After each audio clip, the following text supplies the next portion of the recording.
What is high performance? Good question. I think to me, high performance is consistently delivering high value, skillful, impactful energy with whatever resources you have. And I say this as a writer because if someone tried to evaluate whether I was performing highly, they might look at how many words I write a day. They might look at my book sales.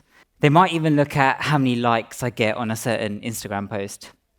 And I think that's quite misleading because I could be churning out words that are meaningless. I could be spending loads on marketing to push my book sales, providing I have the financial resources. And I could just be really popular on social media. So for me, high performance is more about maintaining excellence within rather than using the external metrics we use to measure those efforts. Wow. I mean, what a first answer, by the way. What I'm interested there then is how you manage to have the mental fortitude to know that you're doing the right thing, to know that you're giving your best and you're doing what you can with what you've got where you are right now. Because there'll be people in this room who only look at the external validation that the world gives them. When they don't get the validation, they dip. When they get it, they rise. So how do you center yourself? How do you keep that? I think for me, everything I do has to align with my values. And I think that's really important when you get to whatever you do, to be honest, because when you go against your values, you're going against the grain. And a lot of the time we go against our values because we desire happiness from a certain outcome. So I'll give you an example actually. After the release of my first book, Good Vibes, Good Life, I think a lot of people didn't expect it to do as well as it did. And all of a sudden, I'm getting offers from loads of companies saying, we want you to do this, we want you to do that. We want to offer you, and I'm going to be really transparent here because I have a mailing list and I send out one email every week. It's a newsletter. And I believe in sending out high value content. And that particular platform said, Vex, we'd love to see you post twice a week. And if you post twice a week, we will offer you. And they offered me a massive sum of money. And I was just like, that's such a big amount of money. I should be saying yes. But something didn't feel right because I knew I couldn't create that much content. And if I did, I wouldn't be adding as much value to the world. So I simply turned it down. And I didn't regret that decision. I go to bed at night every single day happy because I live in line with my values. And my 3 core values are authenticity and integrity. So do things that align with my truth, to be kind, and also to empower people. And I stick by them in every decision that I make. Beautiful. Which is brilliant. And I think it's a fascinating description of where you are now, Vex. Would you tell us a little bit, though, about your origin story, about some of the challenges and the difficulties you've experienced in life? Sure. I don't know where to start. I suppose I'll start with my childhood, I think. So I think that's really important to just set the scene. When I was 6 months old, my dad passed away. My mum was still kind of navigating the world. She was still learning the English language, but she had 3 kids. And of course, I was the youngest. My mum's family business then, that was with an abusive family member, went bankrupt. A few years later, we were homeless. And when I say homeless, I mean technically without a home, but we were moving around. We were staying at hostels, hotels, and with different families. Was this your mother and the 3 of you? Yes, the 3 of us. The 4 of us all together. And some of those encounters were extremely horrific. I mean, they were just like really creepy places, lots of violence, lots of things I probably shouldn't have been exposed to at a young age. But the thing is, even when I was living with my uncle, so my uncle had a shop and he used to live above it. And I remember being upstairs once, and my mum suddenly ran down the stairs. So you could access the shop floor directly from the house upstairs. And all I heard was screaming and shouting. So I got to the top of the stairs because I had a direct view of the shop floor. And how old were you, Vex, for context? So I think I was around 5 years old. And it's weird when people say, what, you remember that from, such a young age. But when there's so many, high energy emotions there, it's kind of hard to forget those things. And what I saw, and I still remember it, I mean, it's quite blurry, but I still remember it. I saw a few guys taking Fosters out one of the fridges, because they were robbing the place. My two sisters, so we've all got a 2-year age gap. So my eldest would have been 9, and the middle sister would have been 7 at the time. And there was 2 guys pulling their hair, other guys pulling my mum's hair and my aunt's hair, and then my uncle with the nose full of blood and a gun to his head. I'm looking at this, and I'm angry, but I'm scared. And I think anger is our defense against pain. And I want to do something, but I don't know what I can do.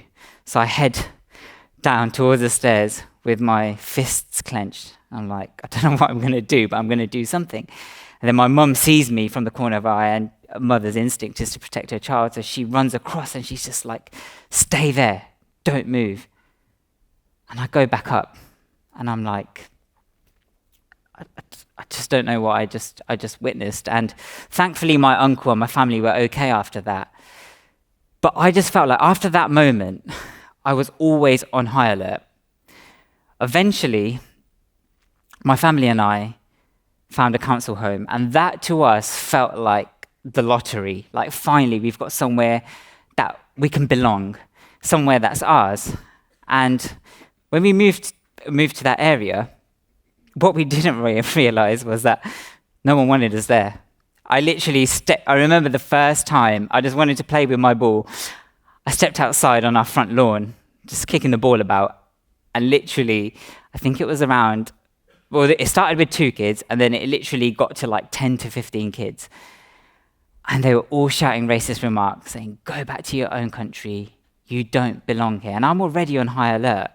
And that fear just seemed to perpetuate with every experience that I had. Even our neighbours, so the house next to us, I don't know how many people actually in total lived there, but I think there was around 5 to 10 teenagers in that house, and every night they would get drunk. And when you've had a lot to drink, you become really honest.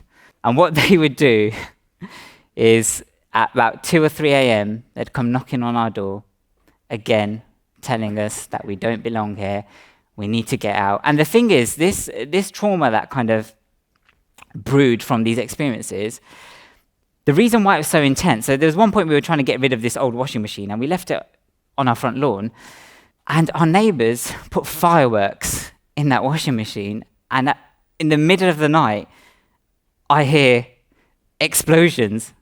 And I don't know what that is. I'm just like, someone trying to like bomb us. I don't know what that is, but it's terrifying. And I had to go sleep in my mum's bed, and she was holding me tight. And I remember her heart beating really, really fast. But even my heart was beating really, really fast. And she'll be like, oh, it's okay. But as a child, although I couldn't rationalize that experience, I knew that the pace of her heart was telling me that she was scared.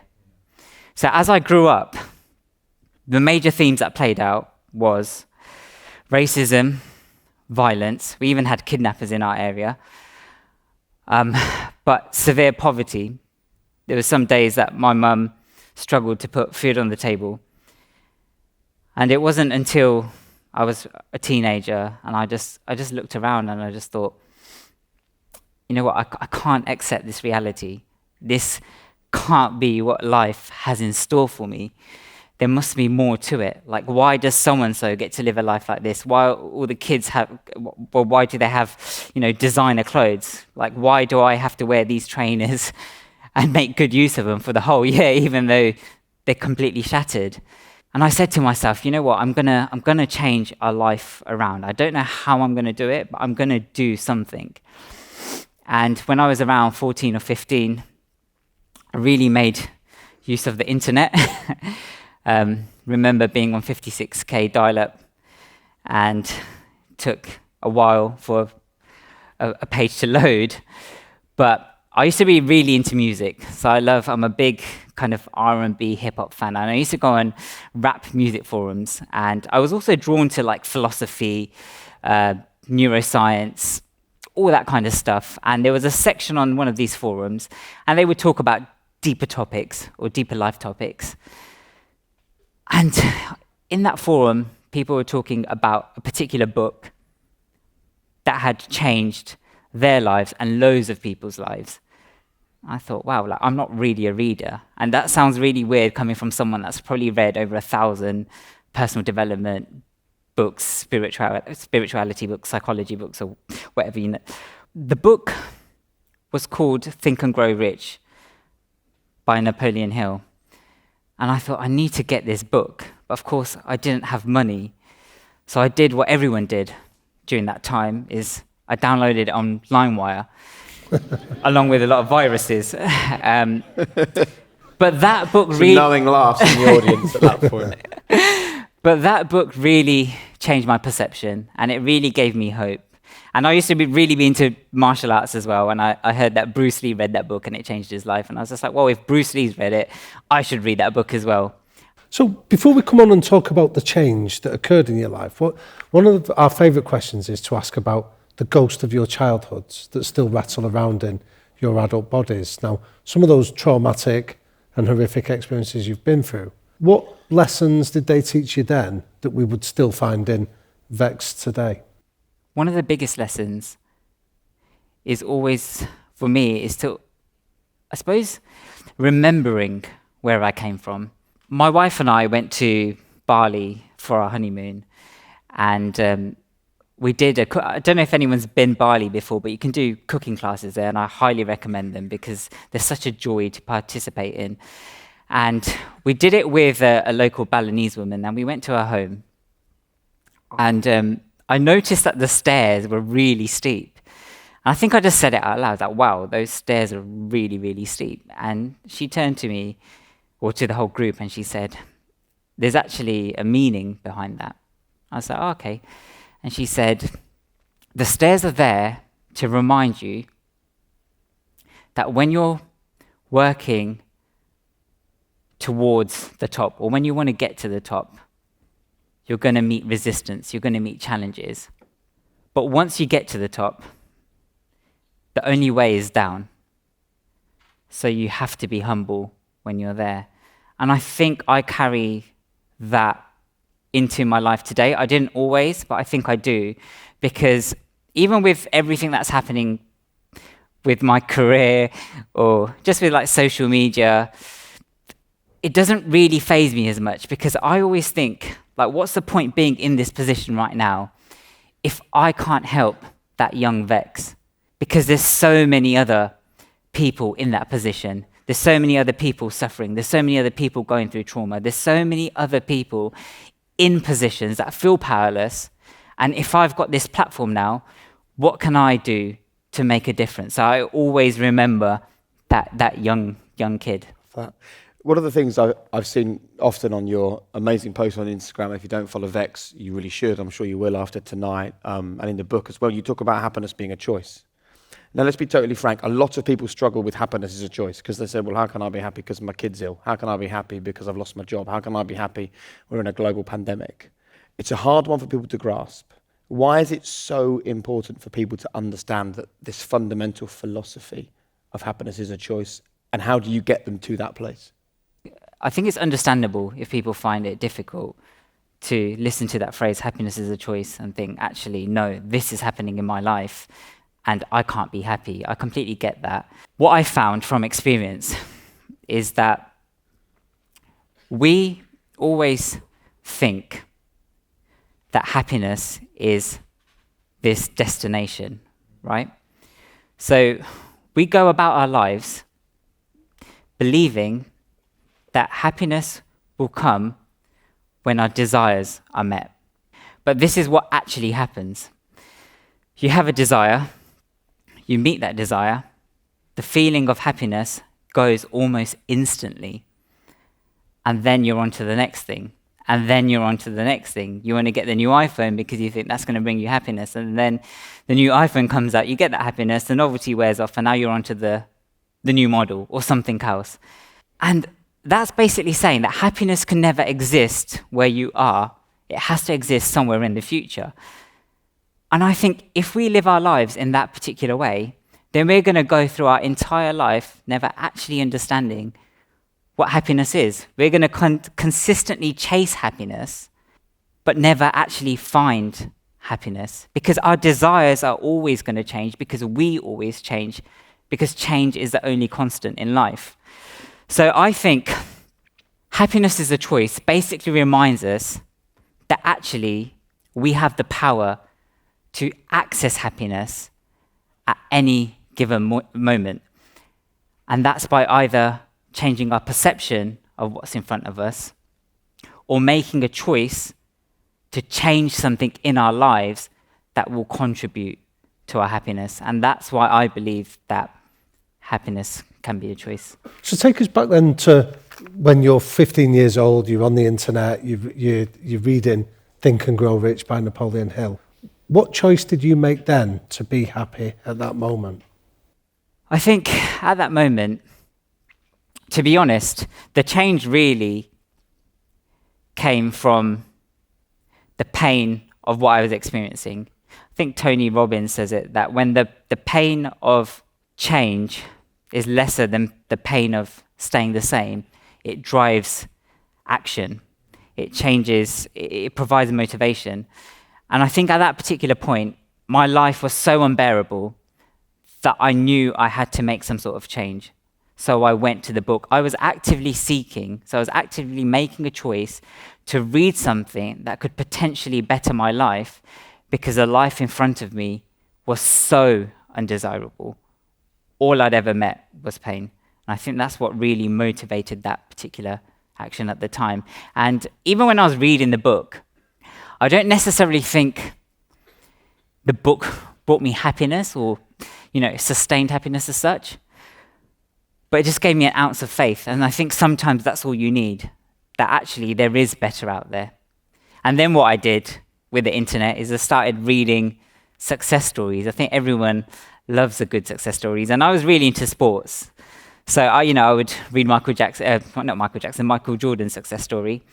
And I remember him being cut from his high school team, and then him not winning a championship for 7 years. And then even when he came back in 1995, people said he was finished. But then he went and did the unthinkable. And I think everyone's got failure or a story that signifies failure in their lives. And a lot of people have gone through hardships. And another thing is that I realized that although my life looked a certain way, there was people with realities that I just couldn't imagine. I couldn't empathize with those realities just because I'd never been in those positions. What do you mean, for example? I think what we're seeing on the news is a good example. There's people, I actually got a DM recently, and someone said to me, I really look up to your positivity. You're such an inspirational, motivational guy. My friend is in Ukraine at the moment. She can't go back home because a bridge has been burnt down, and she's living in kind of like a tube station or underground, and she really needs some positivity. Can you send her a message? And I was thinking, what can I say at this particular point to support her? Although I can show compassion, I think it's extremely hard to show organic empathy when you haven't lived through that particular experience. So for me, I just thought, I don't know if I don't really know what the answer is right now. Think positive, that sounds dismissive, I think, in that particular scenario. You'll get through it. Again, it sounds very, very ignorant. So I think a lot of the times we fail to empathize with certain realities because they're so far from what we've seen or experienced or observed. And there's a whole nother world out there. And when I was reading these success stories, what I realized that there was a lot of people who'd done tremendous things with their lives, but came from a reality that I subjectively assessed as much worse than mine. And I thought, if they could do something with their lives, then what makes me different? So take that sentence that you said that you appreciate saying to somebody that's having to hunker underground from bombs in a situation like that Ukrainian situation you described. And you might say, be positive, and it can come across as crass. But one of the brilliant, simple mantras that you do say is that a positive mindset leads to a positive life. So would you sort of go into a little bit of the science to explain why that might sound like a great meme or a social media post, but is actually rooted in pretty robust science? Yeah, so a positive mind gives you a positive life. I think some people read that or see that and think, actually, that, I don't know, that sounds a bit fluffy to me. But our minds, we have a negativity bias in our minds. We accept negative ideas more easily. I think that's why bad news spreads faster than good news. We also filter down and hang on to the negative things. I think that's very apparent on social media. You might get 100 positive comments, you get the one negative comment, and that seems to stick, and you just can't stop thinking about it, and you completely dismiss all the positive comments that you got. But the other cool thing is that we have something called a confirmation bias. And that means that we will actively go out and seek evidence or things that support the beliefs that we already hold. So I think if you're already thinking in a positive way, then you're actively going to go out and see more positivity because you're unconsciously seeking those things. And I think that's what that saying essentially means, is that a positive mind gives you a positive life because you're going to deem your life to be more positive just due to the structure of our brains. So give us an example from your world of when you started to adopt this mindset. What started to happen for you? People always ask me this one question, is where do I start? And I think it can be quite difficult. I think lifestyle makes a massive impact, like the habits we cultivate. But one of the most simple things to living or adopting a positive mindset, I think, is just reframing. If I said to both of you, what sounds better to you, that you have a 10% chance of passing or a 90% chance of failing, which one elicits more favourable feelings? Which one of those statements makes you feel better? 10% chance of passing, yeah. Yeah. And I think soon as you reframe a certain message, a certain situation, the feelings, the interpretation that you have completely changes as well. And when it changes our emotional state, because now we're thinking of it in a different way, we're more likely to take actions that support the outcome that we desire. So in terms of positive thinking, the more you practice that, the more you repeat it, the more it becomes ingrained in you. You suddenly condition yourself to naturally go that way. But one thing that's really, really important, because I think the idea of positive thinking is that you should never have a negative thought, and that's never going to happen. We're always going to have certain thoughts that pop up. And even if you're considered to be quite a positive person, those negative thoughts will come. But what will happen is that you'll be able to respond to them in a more empowering way rather than just reacting to them based on impulse. I'm really interested to talk about this. I have a sneaky suspicion that my wife may have taken the kids out the back to go to sleep, which is good news at this point, because one of Harriet's famous phrases is, "I'm worried I haven't worried enough." And she will often talk about the fear of the future or the things that are going wrong or the worries. I mean, at the moment, we're hoping to go on holiday, so the big worry at the moment is what if we have a positive COVID test before we go away? Well, there's nothing any of us can do about that, but some people feel if they worry about it, then it may well solve the problem. How do we go about reframing our view of the world long term so that we try and replace these negative thought processes with positive ones? Because there will be people in here who I believe have come to the High Performance Podcast purely because of the negative thoughts in their head? Because we get DMs on Instagram from those people every single day. I think for me,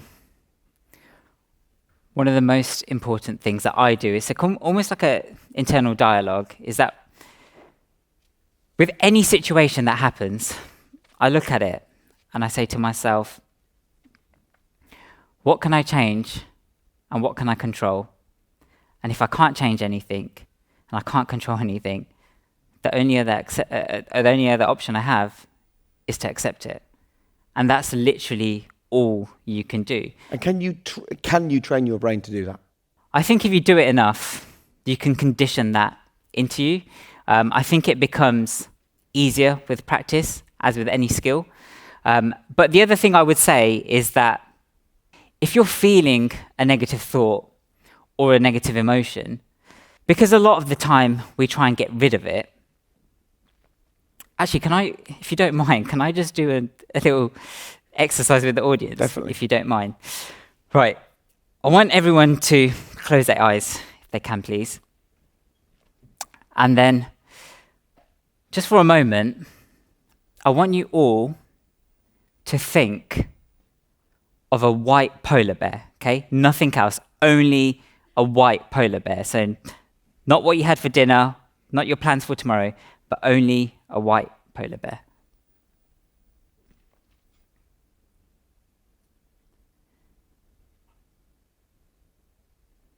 Okay, now open your eyes.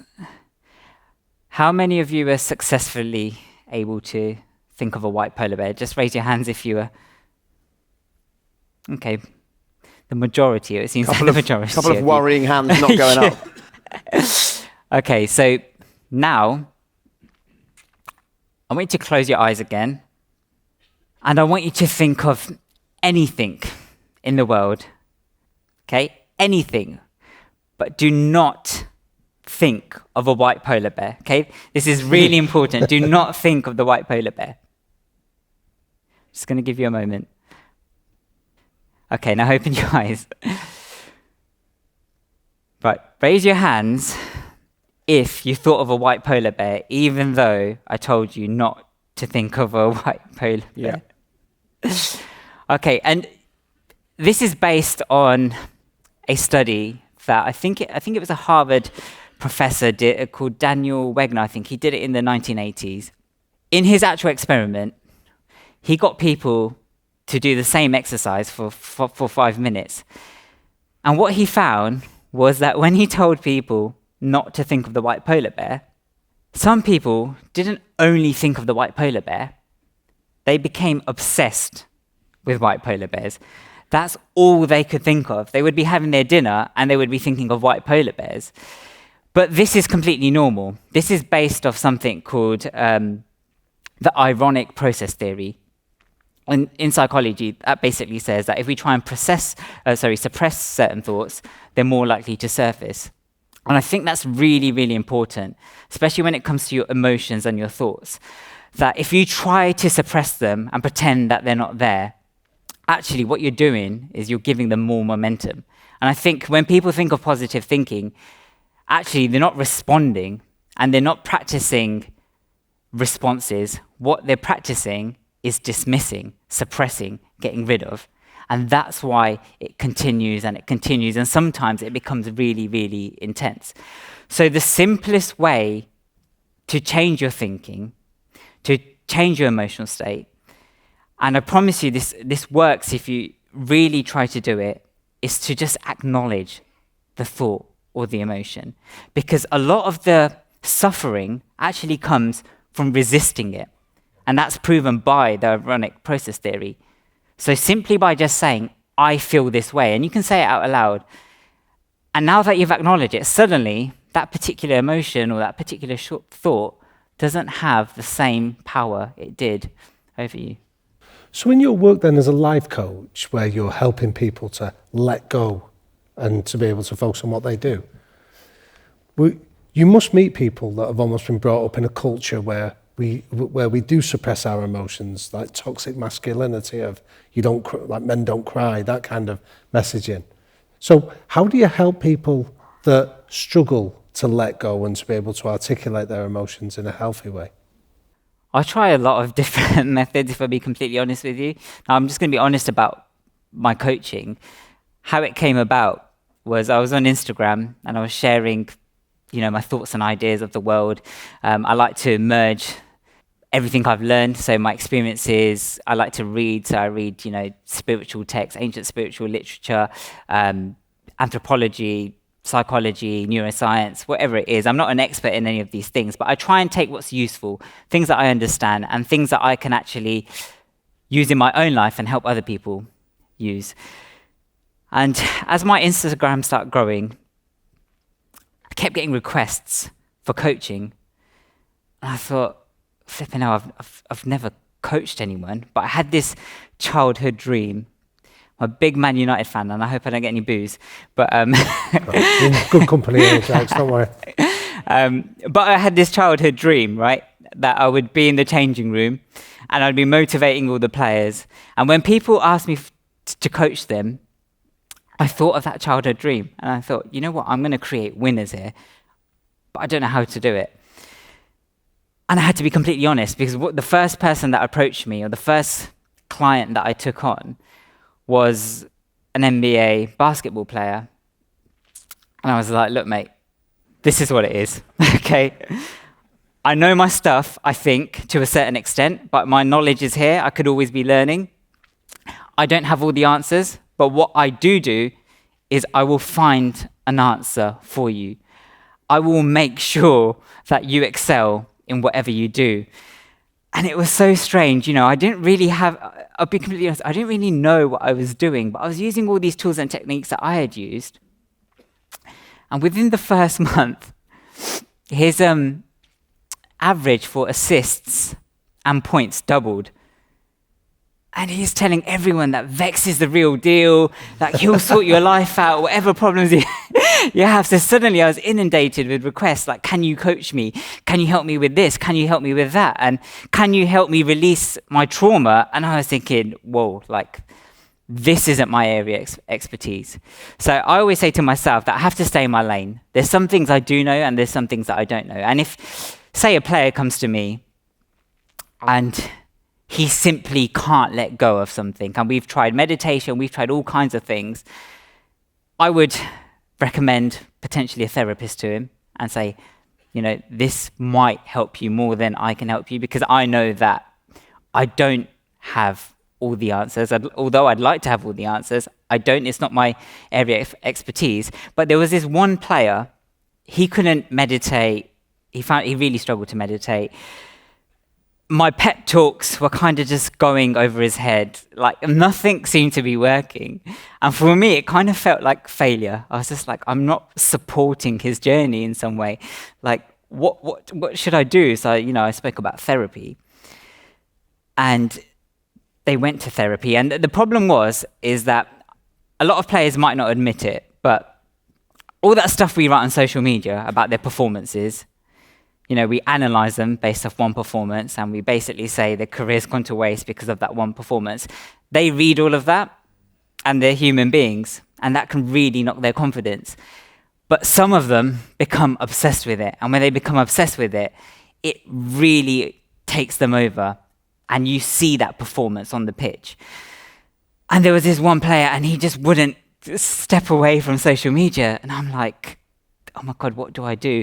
And the therapy was kind of helping, but then he would just find himself falling back into the same pattern, because that's what the brain is a pattern-seeking machine. And I thought, I need to break this pattern somehow.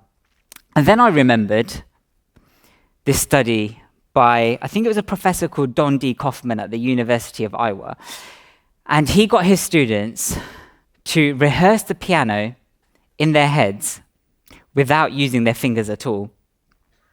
And what he ended up finding was that actually, just by them imagining that they were playing the piano, their psychomotor skills improved and the neural connections within their fingers actually improved. So you can change your performance, you can enhance a skill just by imagining that particular act. And I thought, well, if that works for performance, can I get him to visualize himself going onto social media, reading the comments, and just letting it go, and just being okay with it? I thought, let me try this. Like, this, I've got nothing to lose. So I said to him, right, every night, I want you to evoke all your senses, make it as real as you can, and when you go to sleep, I want you to go through that scenario where you pick up your phone, you read the comments, but instead of the comments knocking your confidence, I want you to imagine that you read it and you think, okay, cool. I don't care. I'm going to go out and prove myself on the pitch. And I want you to do that, and I want you to continue to do that until you fall asleep, every single night. And after 1 week, his energy just changed, and he just managed to let go. And I thought, wow, I've kind of just fluked this. Amazing. But it's worked, and it's worked based on research. I'm going to bring you to Norwich to talk to some of the Norwich players, if you don't mind. Well, I remember actually, just recently seeing Jesse Lingard when he joined West Ham United, and he was being interviewed after a game. He played a brilliant game, and the commentator said, "What's changed?" And he went, "I've just read Vex King's book." And I was like, now that I know that you envisioned years ago working with Manchester United, was that a cool moment for you? It's strange because I used to follow him since the academy days, and I've actually been a massive advocate of Jesse Lingard. And then he must have shared my book on Instagram, and then I'm getting all these DMs saying, "Oh, Jesse Lingard's just shared your book." So I screenshot it, repost it, tag him, and then he messages, I think he likes the post, and I'm like, "I hope you like it, bro." And then he's just like, "I love it, bro." And then that bromance just started from Love that. Listen, I think it's so sort of brave of you to sit up here and tell us the story right from the very beginning. And there will be people in this room for whom they still can't get to that point where happiness is a choice. But I think that you are a reminder to all of us that what is hard for you isn't necessarily bad for you. And we need in this life to separate fault from responsibility. And it was not your fault you lost your dad at a young age. It wasn't your fault that you were left homeless. It wasn't your fault that you were racially abused. But you managed to separate the fault from the responsibility, and through it all took the responsibility. And I really wonder, Vex, whether if you hadn't had all of those difficult times, whether you'd be sitting in front of this audience today.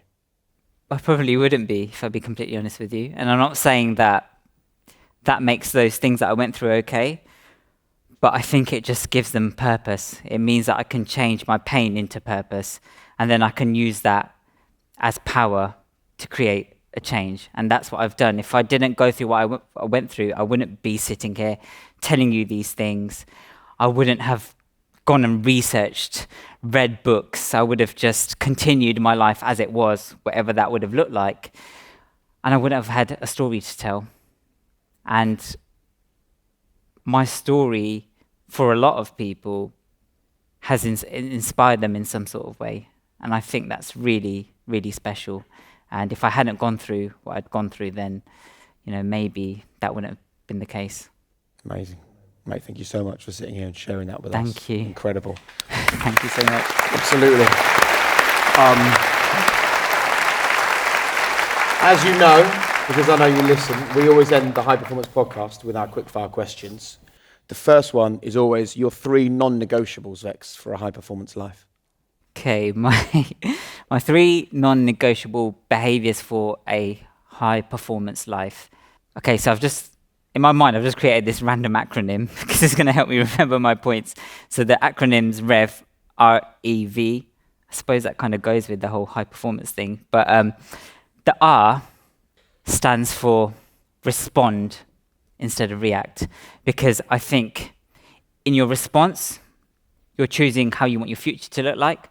And your reaction is based on impulse. It's based on the old conditioning. It's based on the past.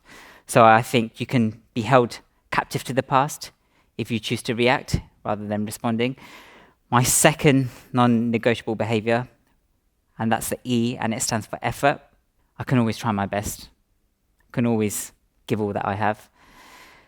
And the V is, again, to always act in line with my values, because that makes me feel good about every action that I take. Brilliant. If you could go back to one moment in your life, where would it be and why? Oh, that's a good one. I'm going to say that I would go back to my wedding day, I think. And I'm not saying this because my wife told me to say this. During our wedding day, we had this no phones rule, which is very refreshing when you're always on social media, because we wanted people to take the moment in through their senses rather than their phones. And I think that was really special. But we got married in Mexico, and it's full of sunshine, a lot of smiles, a lot of love in the room. But for me and my wife, we both don't have our fathers around. And I think during that day, it just felt like we got to experience them. Like, people always ask me about my father. I have no recollection of my father because I don't even know what he sounds like. Like, a lot of people know their father's mannerisms, they can recall their voice, but I don't know what my dad sounds like. And on that particular day, I just felt like he was there. And I think that was really special. So for that day, I think it was the epitome of love. And I think love is why we do everything that we do. Really nice. Apart from your own, if you could recommend one book or one podcast to the people in this room right now, or the people listening to this podcast episode, what would it be? Can I recommend your book? You can recommend our book, yeah, I'll take that. One book I think is really good, especially with the whole thinking, is Thinking Fast and Slow by Daniel Kahneman. I think it's really important to understand System 1 and System 2 thinking. I'm not going to give it away, but I think it's an amazing read. Is legacy important to you, Vex? Yes, but not in the same way it was before. Before, I wanted to be known for the impact that I have on the world. Now, it's more important. I think right now, I have a bunch of social media followers, book sales, there's all these metrics that people try to measure my worth in, at least. And none of that stuff's going to the grave with me. And, no one's going to put that on my tombstone. What they're going to remember, or what I'm going to remember, is the memories that accumulated throughout my life. And what other people are going to remember are the memories that I left behind. And I want to leave behind memories of love, kindness, and inspiration. And in that sense, I think legacy is important. That is a beautiful answer. And the final one, we always end the podcast with, what is your one golden rule for a high-performance life? In many ways, the final message you'd like to leave people in here with to just reverberate. I think the one key rule for a high-performance life is to love yourself. And that's going to sound wishy-washy till I explain it. My definition of self-love is that it's a balance between accepting yourself as you are and knowing you deserve better and then working towards it. Another way to reframe that is that self-love is the daily promise that you make to yourself to prioritize your well-being, your mind, body, and spirit. A lot of you might be thinking, well, how do I actually embark on this journey of self-love? And I've got this acronym. I seem to love acronyms. And the acronym sounds kind of paradoxical, I suppose, but the acronym's CRAP. That's with 2 A's, okay? The C stands for care, and it's to just take care of yourself and your needs. The R stands for relationships. Nurture your most important relationships. Manage all your relationships. Implement boundaries when you need to. And also let go of the relationships that you've outgrown. The first A stands for action, which is take action on your goals, on your dreams. Take action on your daily tasks and chores. The other A stands for appreciation, which is more about gratitude, and it's appreciating where you are, who you are, what you've achieved in your life, and also the people that you have in your life. And the P stands for purpose, and that's basically just living a meaningful life. What a brilliant way to end a fascinating conversation that I know will be full of takeaways for people in here. Thank you so much for giving up the time. Thank you for having me. Sharing with us. Ladies and gentlemen, Thank you so much. Vex King. Please hit subscribe, hit the notification bell, give us a thumbs up, leave a review, but somehow get involved with the High Performance Podcast and become part of our growing community. Thanks for being part of the adventure.